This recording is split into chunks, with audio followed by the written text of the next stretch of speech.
right, good morning, everybody. Welcome.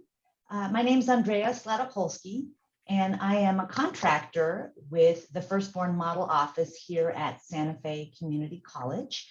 And prior to that, I spent about 3 years as the program director for Firstborn in Santa Fe County.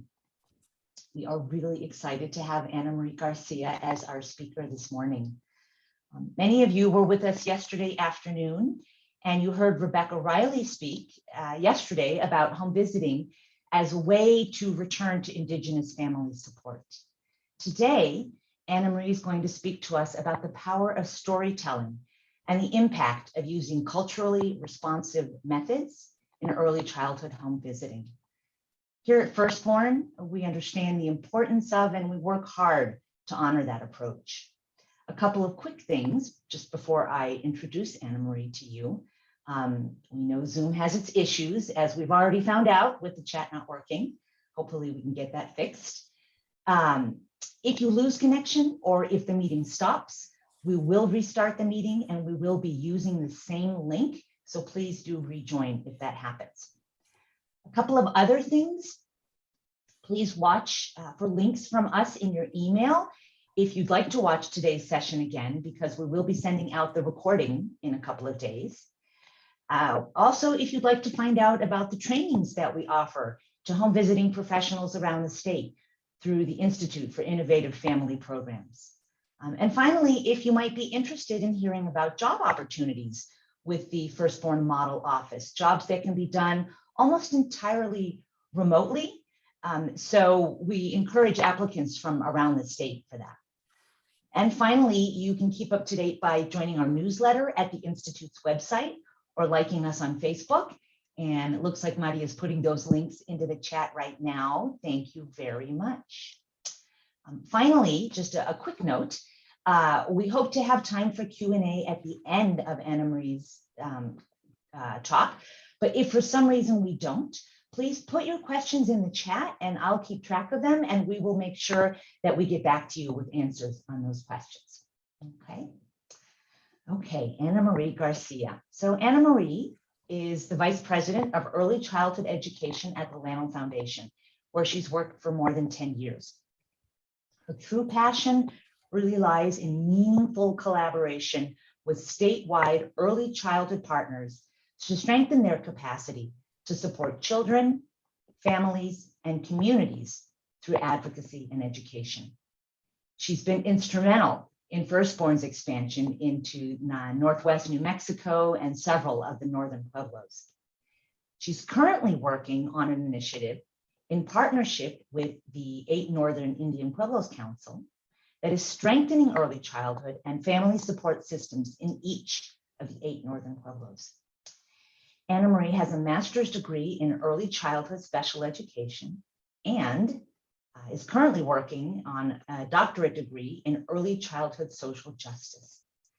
Firstborn appreciates her tireless work as an advocate and a supporter of home visiting across New Mexico. And we're so grateful to Ana Marie for sharing her experience and thoughts with us today. So Ana Marie, I will hand it to you. Thank you so much, Andrea.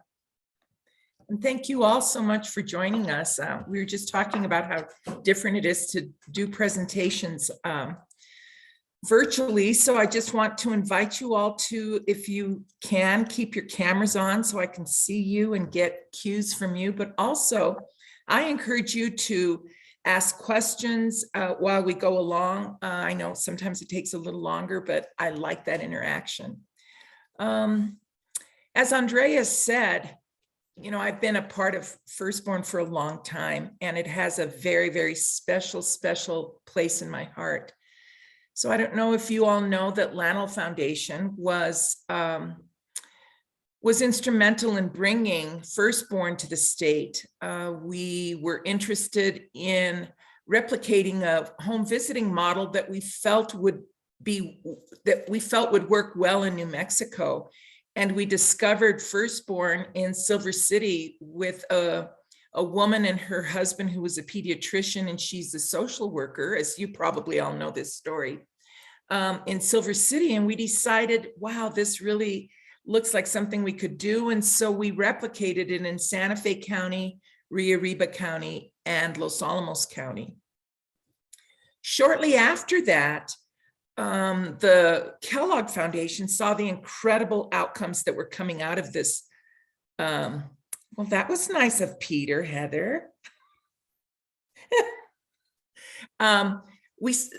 Kellogg Foundation saw the incredible, see how interactive I am? I saw her husband come give her a kiss on the cheek.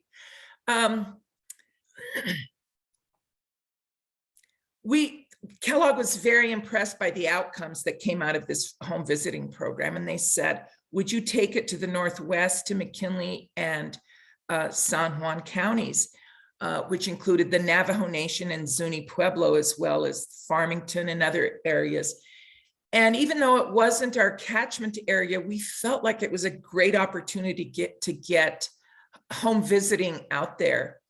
And so we were able to replicate it in those two counties. And then we moved on to really help with the replication, work with Vicki to replicate it in 17 more counties.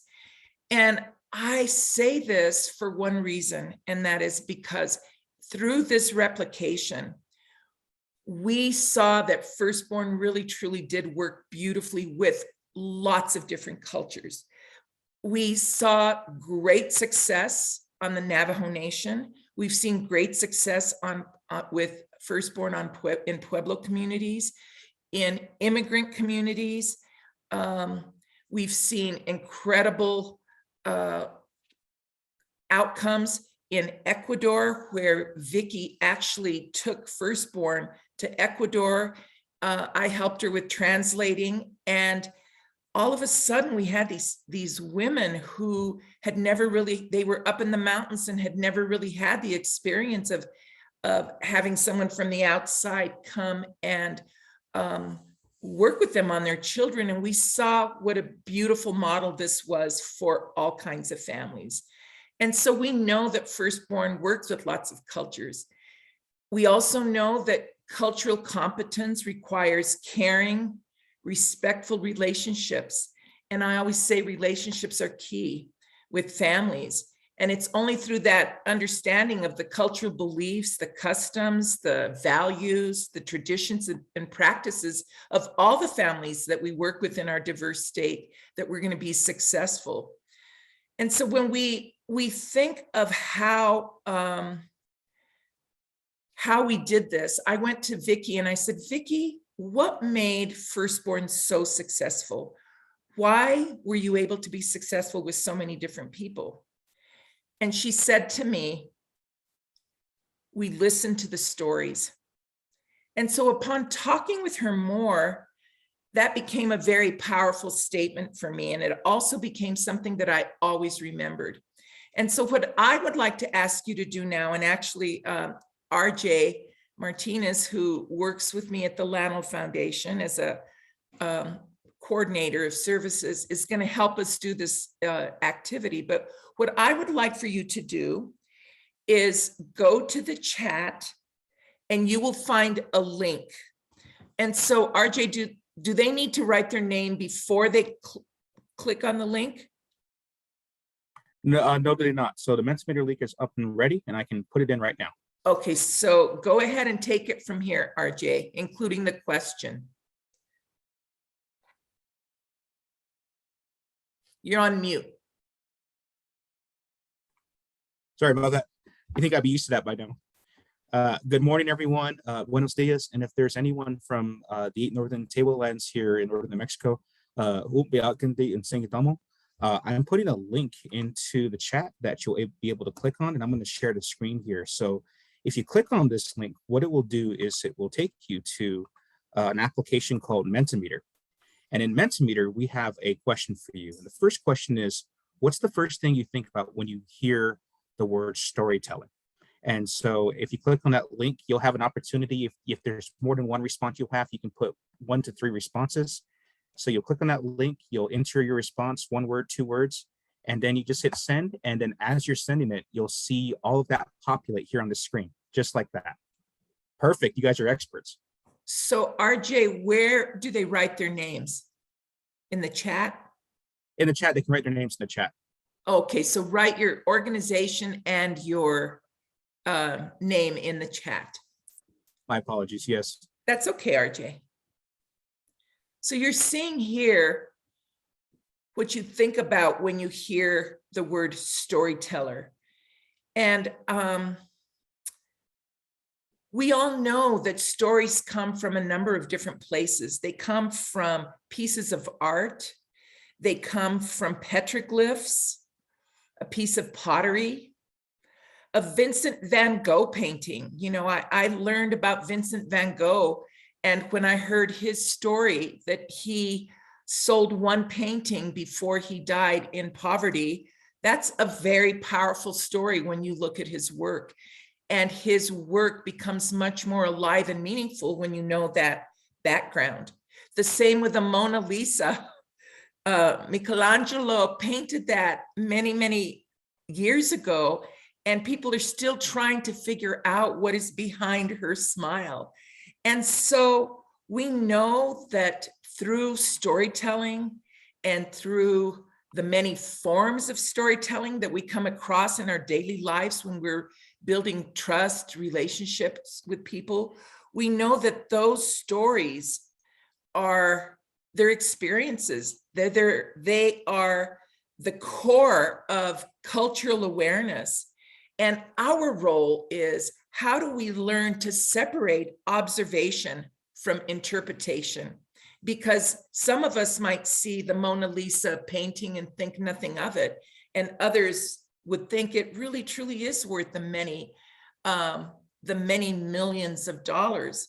We don't really truly know the full story behind her, and we're not going to know the full story behind all of our families.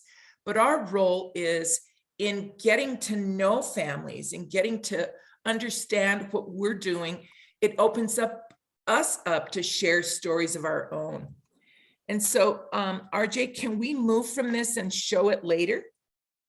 We can. So please, if there is more that you wish to add to this, you're more than welcome to do that. Right now, I see there are 20 recipients that have already responded. So I'll put the link back into the chat just in case, but feel free to add to it if something else comes to mind. Thank you so much, RJ. Okay, so, and Jess, you're going to do the PowerPoint, right? Okay, perfect. Okay, so the power of storytelling. You shared a little bit about what you think about with, we can start what you think about when you hear the word storytelling, and you heard my story of how I started with Firstborn. And so I know that I'm not going to have a whole lot of time to share some of the stories you may have, but please feel free if you do want to share something to let us know. So let's move on to 2 slides down, Jess.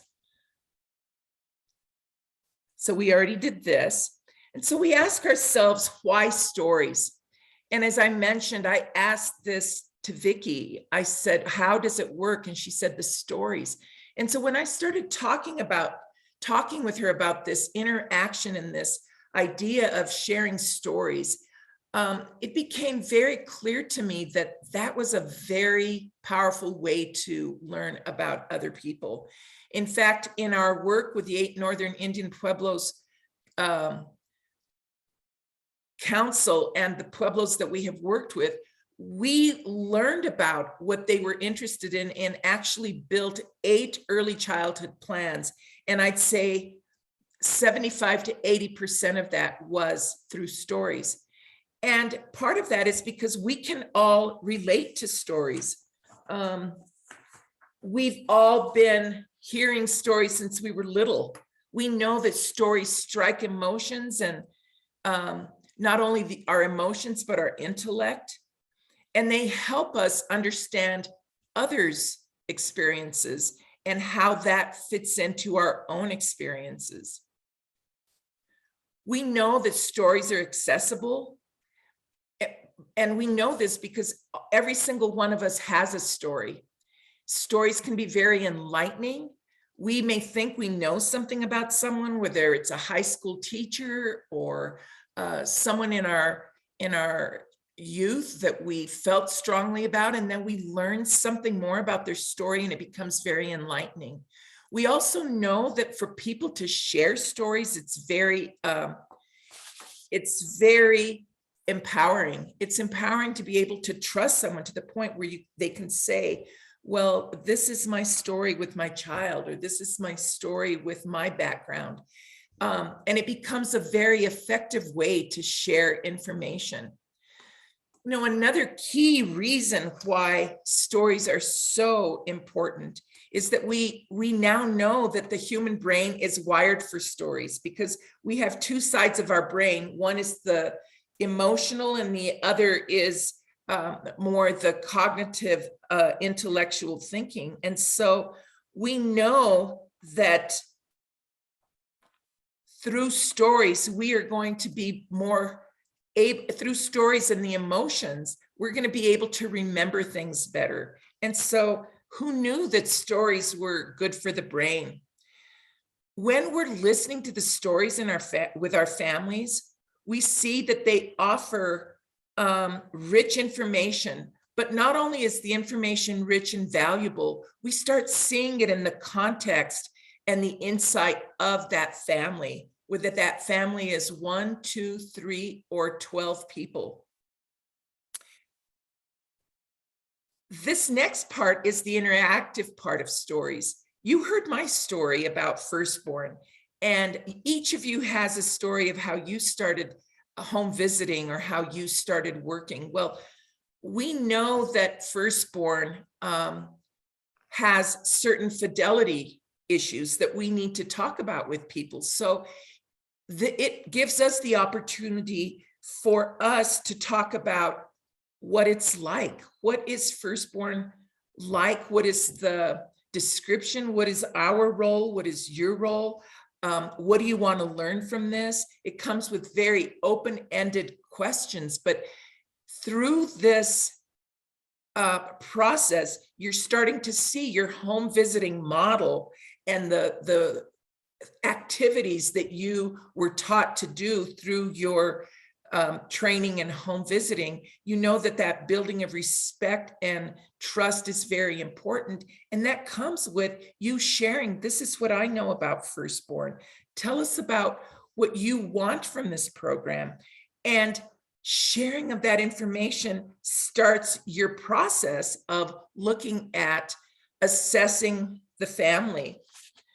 And I'm always very cautious about how I use that word, but I know that in home visiting, we do start with assessments. And I guess I just want to start by saying that we know that stories are deeply, deeply personal. Our stories, and storytellers' rights must be honored at all times. Stories help us be reflective, and I think that's a gift that we as home visitors, as administrators, as people who are working with children and families can really benefit from learning the value of reflection. And I can only say that in home visiting and in working with families, that becomes increasingly important. And again, stories help us really move from that space of judgment to reflection and looking at how we can change perspectives. So once we start that process with home visiting and we're starting to do our intake and our assessments and learning about one another and learning about families, we go on to, okay, let's start collecting those stories. Let's start finding out about the family and understanding what our objective is, what is important about this program. And so it's really important for us to know who we're talking with and what the family dynamic is, and also what the objective is. And that's really important for families, because if they learn that transparency and trust, then they are going to be more open to start sharing the stories. When you can say, you know, our objective is to, share this program with you, and this is what it looks like, and this is what we're going to be doing every single week, or however often you meet, and just share what Firstborn is like, and then they start understanding, and you start that back and forth. It's important for us, go ahead. It's important for us to provide the environment in which families feel comfortable in telling the stories. And so when we start that assessment and we see whatever is starting to show up on our assessments, whether they're scored or numbers, we start to see that stories are going to help us reveal the reasons behind those numbers. So why do you think your child only slept 4 hours last night? Or the assessment that is ages and stages that actually gets a score, we're able to start learning where those numbers come from. And we also are continuing to share stories about the program and why we are needing to do the things that we do. We recently had a situation with one of our programs where some of the families took offense to one of the tools that was being used. And it was only because that family felt comfortable with that home visitor enough to say, I'm not comfortable with this piece. And that was part of her story. And that really helped that relationship move forward. And that family, the retention of that family and home visiting has really made a difference because she was able to open that up. We also start to talk about the stories about the process, and that is our process in learning from other communities always looks at 3 questions. And these are very open-ended questions, but they are, what is working? We start that. And when I did home visiting, that was the first thing I did when I went into a home. We talked briefly, we shared niceties, and then I said, tell me about what is working well. And I found that asking that question often opened up a wonderful story about a child who laughed for the first time, or they're actually walking, or they're sleeping longer periods of time. And then that story starts to unravel. And so after listening to that, then we ask, well, what's not working as well? And here again, we're starting to learn about some of the gaps or some of the challenges that family might be going through. And you all know that your place in this is really just giving them time and listening, because sometimes those stories will be very short, but sometimes they will be very long and will require a lot of deciphering on our part. And that comes with a lot of work. But what's happening here is we're starting to look at, what are our goals? What is it that you want from this program? What has not been working well, and what do you think that we could do together that's going to shape the goals that you have for your child and your family? And then the other question that we love to ask is, what does a thriving child look like? Or you might ask, what are your hopes for your child in the future? Or what do you want your child to look like in 20 years? And that gives the hope, and that's also the beginning of our long-term vision for the program and for our children. So once we start learning these stories, that will help us start identify the patterns and the themes that family may be experiencing. And once we learn about those patterns and themes, and those are going to be evolving, we start collecting those successes and those lessons learned. And I have to tell you that for me, we're going to talk about how we're going to document that. But this is the hardest part for me, because I am so interactive and it's very hard for me to stop and write. But at some point, you need to already understand that there's a way, you already understand that there's a way for you to capture those stories with notes, or, you know, you have to be cautious about recording, but you will come up with a way to start collecting that in your own manner. Because the varieties of methods that we're going to get those stories are through songs or art, photography. You know, how many families that you've worked with, especially face to face, love to show you pictures of their children, and that picture in it of itself tells a story. I can tell you that when we worked with 8 Northern Pueblos and we wanted the story of what their Pueblo was like and what we needed to know to move forward in building an early childhood system, we used all kinds of methods. They told lots of stories. I always say your stories became murals. We learned about things through song. You know, we were happy to often go to ceremonies where, you know, RJ's a drummer, and we would learn through their music and song. We learned through art. We learn about the art of a community. There's art tells stories. So we also learned a lot from the families that we talked with. Some of the families were maybe 1 or 2 people, but you know, we worked with a family in Farmington who was an immigrant family, and they wanted to bring in their grandparents and the aunts and uncles. And it was really very enlightening sometimes when an elder would add something, or one of the grandparents would say, well, what about this? And they'd, you know, intersperse their ideas of child rearing that they had grown up with. And so through this collection of stories, we start to look at the perspectives from other people. We had a family in Farmington who was being seen by, they were families that had recently come from Mexico, and the home visitor was this amazing woman who really didn't know too much about Mexican culture. And she was a cowgirl from Farmington, and she walked into this home and had already met with them a couple of times, but the mother was wearing pointy-toed boots, and she really liked them. And she said, I really like your roach killers. And I didn't know that pointy-toed boots were called roach killers. Well, I got a call from that parent, and she was very, very upset. She went on to say that was very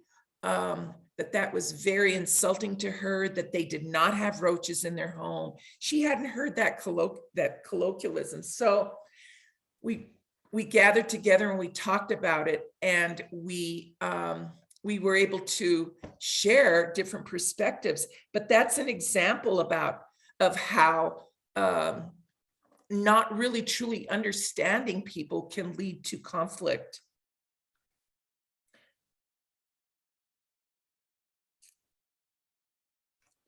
We know also from our experience with home visiting that stories can answer questions. I'm getting ahead here. Stories can answer questions that ask how or why about an experience, event, or outcome. Instead of just asking a closed-ended question, a story can really reveal those events and how and the why. It can give us those in-depth information and understanding of what an individual might be thinking, or what that person or family has actually experienced that has led them to where they are today. And we have learned that the qualitative data that is gathered through stories can be much more compelling than quantitative data and numbers. We have been very fortunate to be able to use our stories as part of an evaluation. It's called, I'm sure you all have heard of, participatory evaluation, where we don't focus on numbers as much as the stories that have come out of the work we are doing with home visiting and family support systems. And then describing the patterns and themes, those are the successes and the challenges that start to help us come together to look at what those goals will be.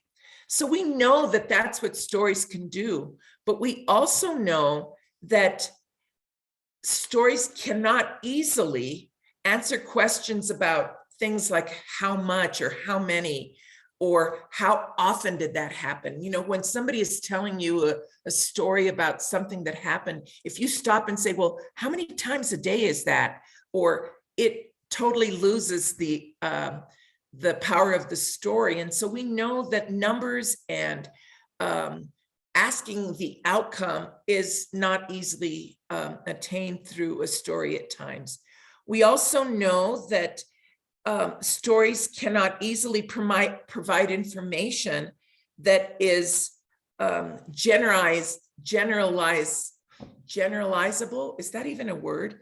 Generalizable, but you know what I mean. You cannot easily generalize it to other people or settings very easily. We know also that stories cannot easily predict outcomes, and that's why we savor that evolving nature. And we also know that they cannot easily assess measurable impact or change in outcomes. And so those are some of the challenges that come with having to do things for a funder or for the fidelity of a home visiting model that, that we have to really look at differently when we're using that storytelling, listening, give and take approach. We know also that the challenges that come with using stories also lead to wonderful strategies. We know that one of the challenges is that when we're collecting stories or listening to stories and wanting to use that in our work, that takes a lot of time. We also know that it takes a lot of skill like patience, listening, respect. It takes a lot longer. And if you're asked to get an evaluation done in the first two visits, this can be a real challenge. Or if you're asked to get all your paperwork done in the first meeting where there isn't a lot of respect, you know that that story that comes out on that intake paper is not going to be as enlightening or as truthful or authentic, I should say, as the stories that'll come after. They don't often emerge in perfect form for sharing.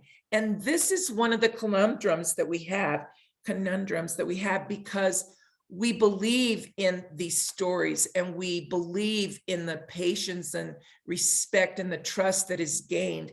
But we have to be very cautious of how much we use and how we share that story and how we, you know, the Native American culture has a big, they feel that data sovereignty is very, very important. And so we are very cautious in how we share any data that we use with especially Native American families. But I would say that is the same with all of the families that we work with. And so knowing these challenges, what are some of the things that we can do to be able to effectively use the stories that we hear?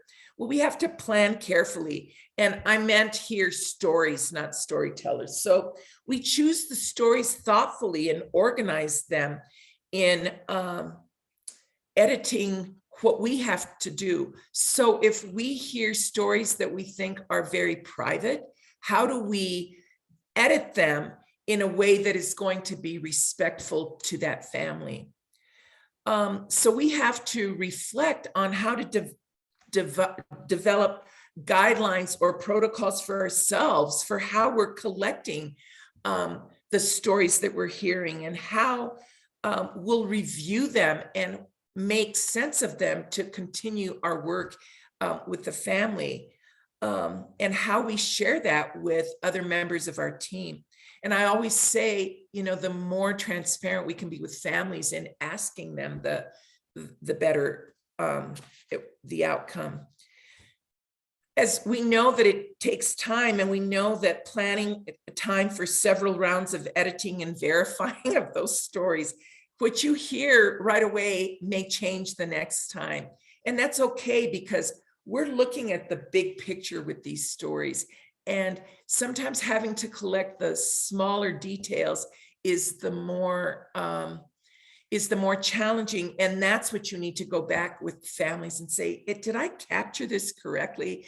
Or when you told me that's whatever, that the grandma isn't allowed to come to the house because she, whatever, tell me a little bit more about that. And then the family has the choice of sharing whatever they choose and how that affects that eco map of that family.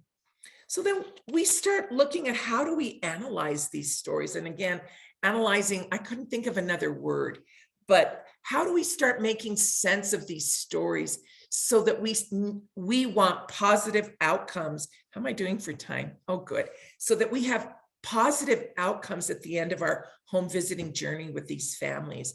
And so, so I guess another word for analyzing would be, how do we put the puzzle pieces together? And I always tell, I always talk to our staff, and in any time that we're going to do something, I always ask, well, what is the purpose? What is the reason we're doing this? And so I think that that is really important for us to recognize when we're working with families and getting to their most vulnerable parts, is ask ourselves, what is the purpose for me asking this question? Can I get the documentation that I need in another form? And how do I make that documentation authentic and transparent so that it is able to be used in those long-term outcomes? How do you organize the stories and code them according to the data collection that's needed on your data system? And how do you start to identify those themes and patterns and relationships? And I wrote education as an example, and I can't remember what I meant by that. It was my own notes, and when we put the PowerPoint together, I looked at that and I thought, I'm not sure what I was remembering from that.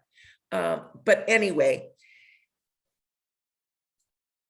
let's go back to that, Jess, please. So when we're looking at our outcomes, what we're looking at really doing is we're looking at seeking the clarification in the content that we may not understand. And that happens through asking more open-ended questions. So at this point, I'm going to stop and tell you a real quick story of something that happened actually on the Navajo Nation when we were working with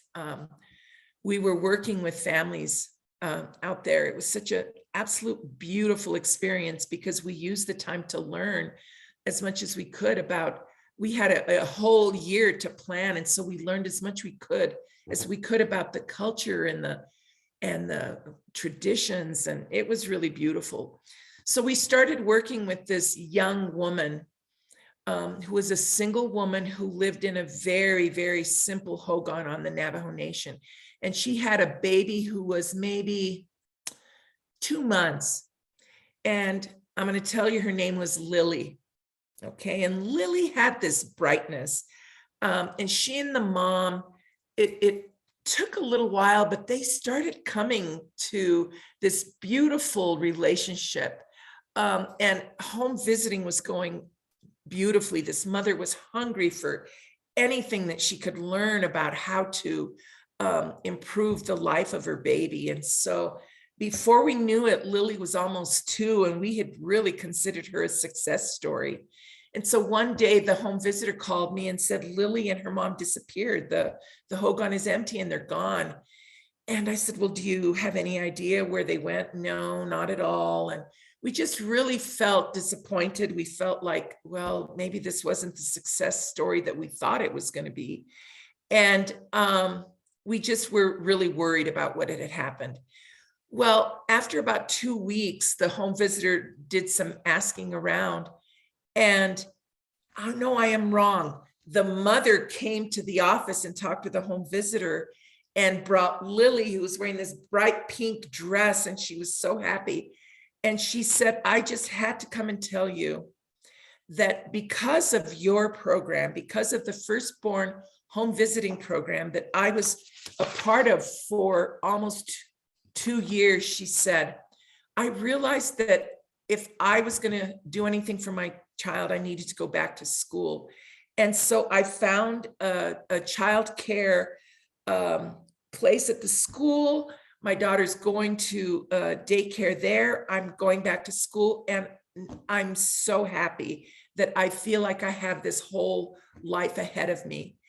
And that story became a story that I tell often because we didn't really know the end of that story. And that story continues to evolve. And I really, truly am very curious about where Lily and her mom are now.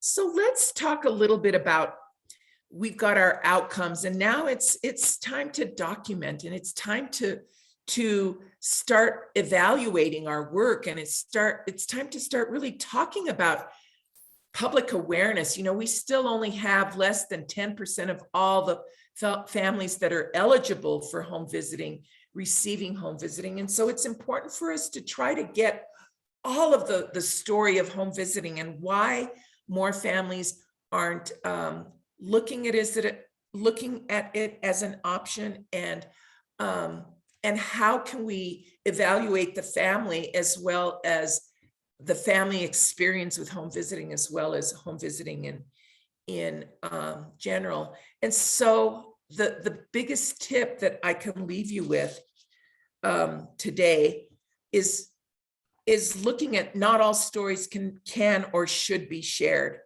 Select stories and information together with the family. So we look at, what is our funding source? What do they need? What is our part of the story with the fidelity of the program? But then we ask, why? Why do we need that?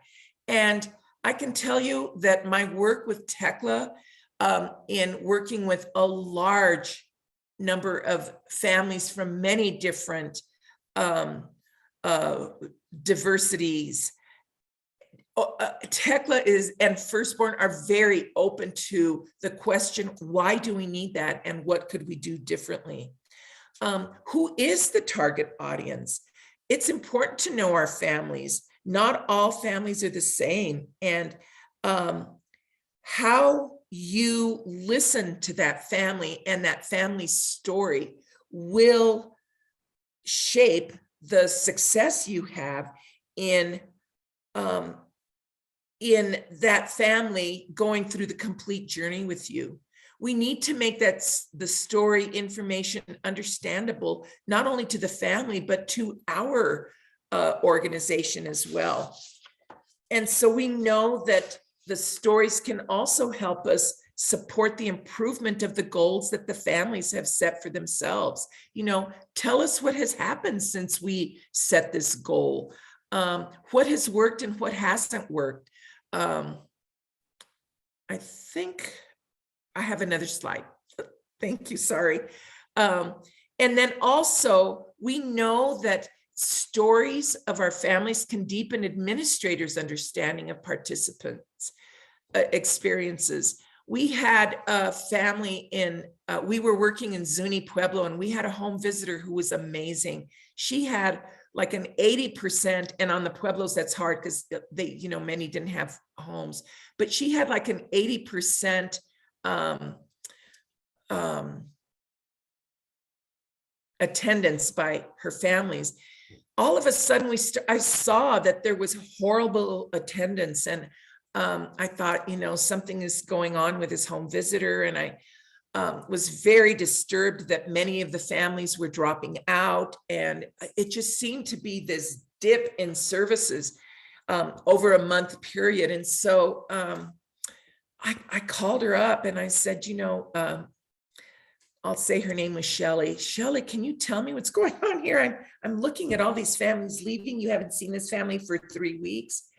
And of course, I, was in northern New Mexico, and she was on Zuni Pueblo. And she said, have you been out here in the last month? And I said, well, actually, no, I haven't. What's happening? She said, we've had such horrible roads that I can't get to any of the homes.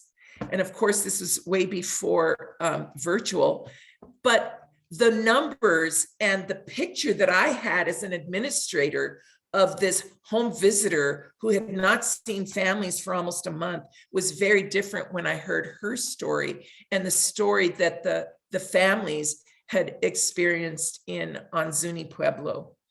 Our work with especially the immigrant families and our Pueblo families have shown us that stories not only reveal something about the family, but the community strengths and needs. And they help us inform the design of ways to do things better. And we learn that through our work with the 8 Northern Indian Pueblos Council, where we developed a plan for each and every Pueblo, an early childhood plan that looked at goals that were very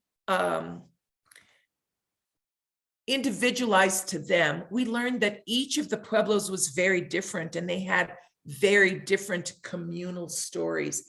And we were able to look at building an early childhood home visiting system by listening to the funds of knowledge that came from them in terms of home visiting that had been a part of their lives for many, many generations. And so if we can stick with this next picture for a while, Jess, I'll tell you when we can change it, just because I think this is such a beautiful picture. When we look at using stories and using that authenticity and the vulnerability of what a story can mean to a family, I feel like we really need to focus on honoring that storyteller. And so I thought about, what do we need to honor the family and the parent and the grandparent, aunt, uncle, whoever? What can we do to honor the story that they are telling us, to welcome us into their home and share with us the deepest parts of their lives? And so we need to observe their customs and language and heritage and learn about that and focus on the relationship building that comes with their language, their customs, their traditions. We also need to, I talked about this earlier, we need to respect the funds of knowledge that come with parents. They know that do they know that they are their child's first teacher, and they're empowered to make these changes? And the funds of knowledge that they bring to us about not only their families, but their historical story is so important. An immigrant family's historical journey is so important for us to understand. And if we acknowledge and respect the knowledge and the funds of knowledge that come with that, it's going to allow us for a more engaging and active participation in their family in an open, caring, and honest manner.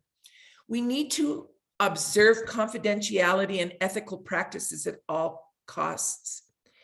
And part of this capturing and documenting is confirming constantly with our families, our storytellers, that we have captured their experiences in a manner that they would want us to capture them, in an authentic manner.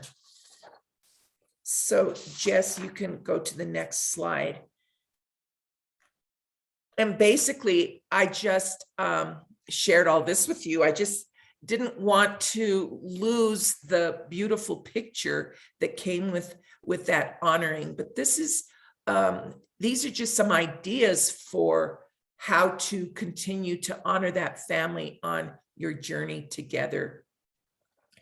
I'm going to end with a couple of tips, and then I will open it up for questions, and we should have about 8 minutes for questions, I think. And remember that not all stories that are told are appropriate for sharing. And that is your big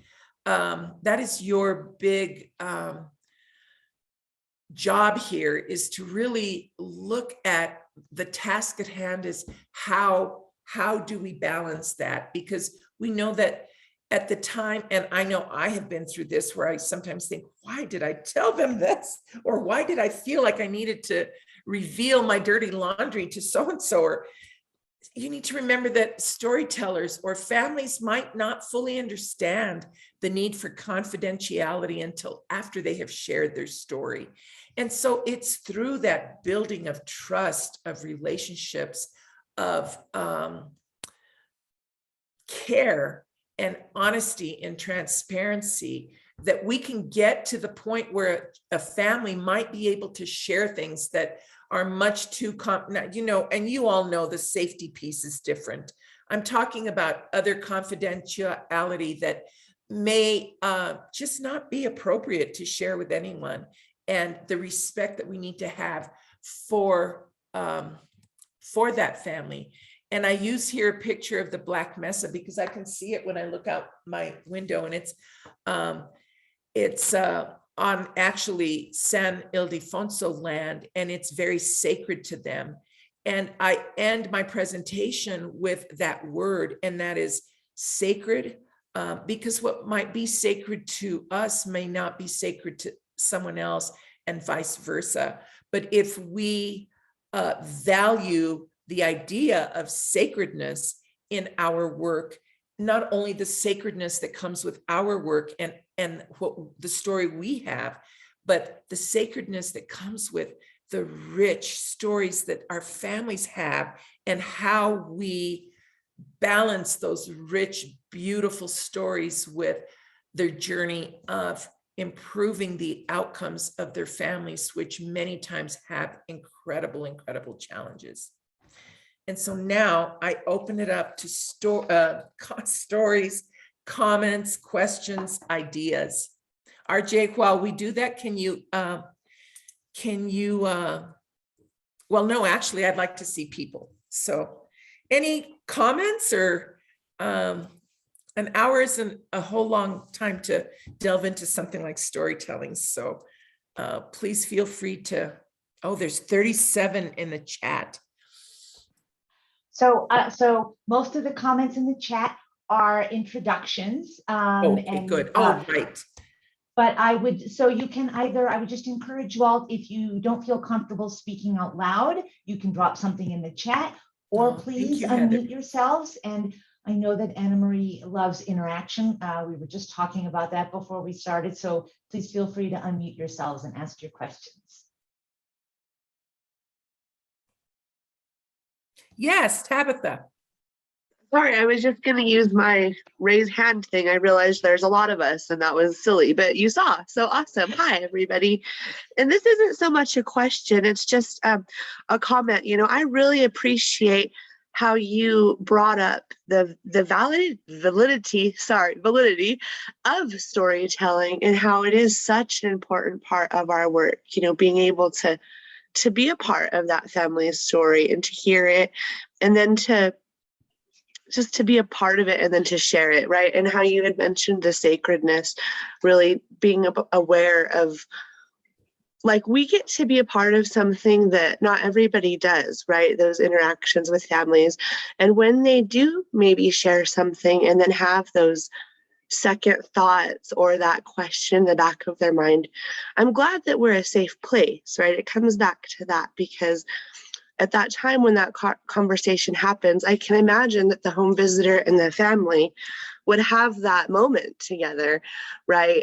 And that the home visitor would be able to give that family that comfort, that reassurance, like, this was a heavy discussion today, or this was big, you know, and kind of give that family that closure, to close that loop, to make everybody feel like sacred, like you had mentioned. And I just think that was very powerful. I said that very jumbled. I hope that my point got across. It did, Tabitha. Thank you so much for sharing that. Anna Marie, we have a question in the chat from Norma Vasquez. She says that she's used the home visiting capacity map and wondering if it's updated yearly, and if not, will it be? She'd love to download the information. Her program Wonderful. works with community health workers around the state to decrease asthma in families. So that's our $100,000 question. Norma, yes, we are in the process of updating it. We are switching contractors. Actually, Lanel Foundation has been doing this capacity map for many years, and the ECD, the Early Childhood and Early Care Department, is taking it over. And so Oh, we're in great. the process of sharing putting the contract together and getting the updates. So yes, Super. we will let you know. That's great. And that was a wonderful, that capacity map is a wonderful story of not only the programs in our state, the home visiting programs in our state that are funded by the state, but it's the story of all of the home visiting programs that get private funding, federal funding, and where they are. So that's a great piece there. That's really wonderful, and thank you for breaking down silos. And just a Oh, comment, yes. I really like the power of stories. It really works for our culture and our state, and it helps break down some of the myths that we have about each other and really find what's more in common than separate.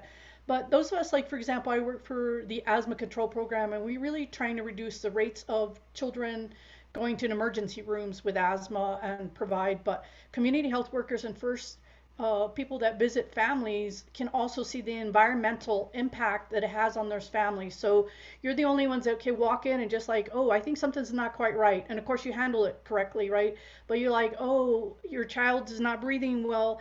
Do you have a leak under your sink? And then they can actually check under the sink and help them mitigate those kind of things. So for us, the heroes in the field that really make a difference for our families on all sorts of different levels, not just your child should know 3,000 words by the time you enter kindergarten, right? Those things, but also it's like you walk in and like parents are unaware, like those sensey things can be impacting your clean air, right? And we also work outside the home. So, our program is just not about asthma and medical, but it really is about the whole family and the whole community, right? If you live next to a school and a bus is idling, that could really impact your health on all sorts of levels. So we work on those levels too. But really, I think the most important person really in the whole world is a community health worker or somebody that's visiting and also helping our children get an early start. As in the academics, because that's the one thing that's gonna really help a family is that your child is ready to learn. So I really appreciate all the work, but like that map was something that has really saved somebody like me that is not connected in the state, but it's like, oh, look at all these places. So there's like over 400 organizations, and we have like 30 different names. So thank you for collecting that, and I it's just so important. So I'm glad you're doing it. I do work with the early childhood group, the home visiting group, and also the early childhood. So thank you all for your work and then collaborating. Right. I have to tell you, when you said we have to get children ready to learn, my experience, Norma, is that children are born ready to learn. We need to prepare families, communities, and schools to help children learn. Anyway. That's a beautiful segue. Yeah. Thank you so much. Yeah, and I feel like we have a lot of work to do on schools to make them friendly and to make our experiences, a little bit healthier for families and us, those of us. Thank you, Norma. Thank you. So thank you so much. So thank you, Anna Marie, so much for your presentation. It was really terrific, and I thank everybody for joining us today. And we have other presentations going on later this week, so you'll be getting lots of emails from me throughout the week with recordings, with links, but it is the same link we're using all week. Thank you again so much for your wisdom and sharing all your stories with us. Thank you. Is there a way for me to get the chat information, RJ? The questions from chat? Sure.